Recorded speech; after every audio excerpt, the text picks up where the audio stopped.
April is National Sexual Assault Awareness Month, so we have a team of authors here who have tackled the topic in their book. We have Reverend Kline and Dan Maurer. Thank you so much for joining us. Thank you. Absolutely. Thank you for having us. And Kevin, this is your story, Faraway. What's it all about?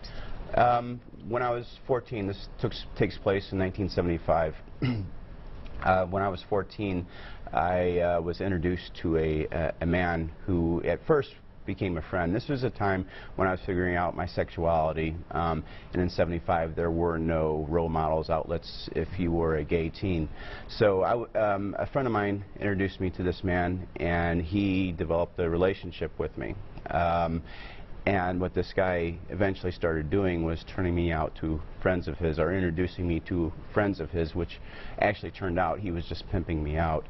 During that summer, I met two friends, Stevie, Squirrel, down in a place called Tower Grove Park in St. Louis, and we would basically hustle down there. We were taught and left there to hustle, and during the course of that summer, that's what the book is about. During the course of that summer, Squirrel, who was really my best friend at the time, my first love, I suppose, was killed by being hit by a car. That was about a week after he was beat half to death by a St. Louis cop. Wow. The left side of his face was just totally swollen up, and he didn't see this van when he stepped out into the street.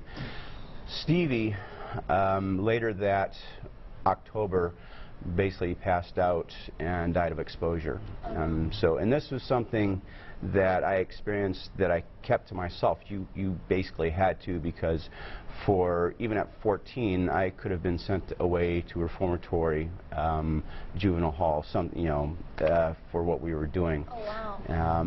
The way it ended was I basically, after just one too many traumas, I told Ray, who was the man who was abusing me or pimping me out, basically I told him that if he tried to contact me again, I would tell on him, which was risky for me, because if I told on him, that would be exposing myself, which means my family would have found out, the police would have known what I was doing, and I could have been arrested. In my mind, I could have been prosecuted. So a very powerful story, and a personal story.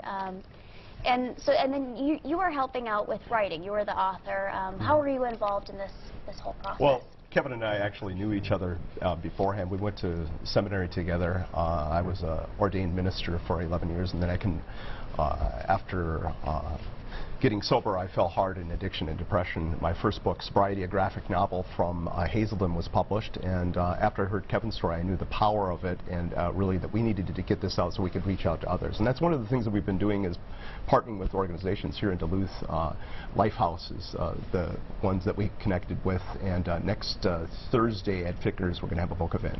Oh, wonderful. So I have to imagine the goal is to raise awareness. Yes, to raise awareness, because there's a narrative out there as far as underage prostitution goes, and that narrative is it's mainly girl victims, and they're all being pimped out.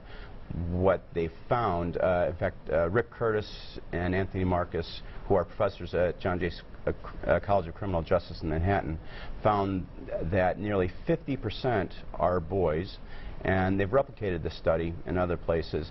Nearly 50% are boys, and only 10% of both boys and girls use what is referred to as market facilitators or pimps. So in order to tackle the problem, you have to know what you're working with. Right.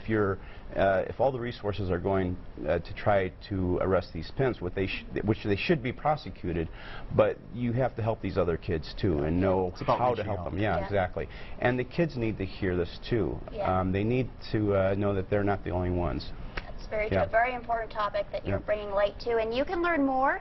They are having a book signing coming up on Thursday, next Thursday, April 30th, and that's at Fickner's at 6:30. We have all this information posted at WDIO.com. Well, thank you so much, gentlemen, for joining us. Thank you so much for having us. Absolutely. It's great to come to Duluth. Good luck on the book tour, too. Thanks a lot.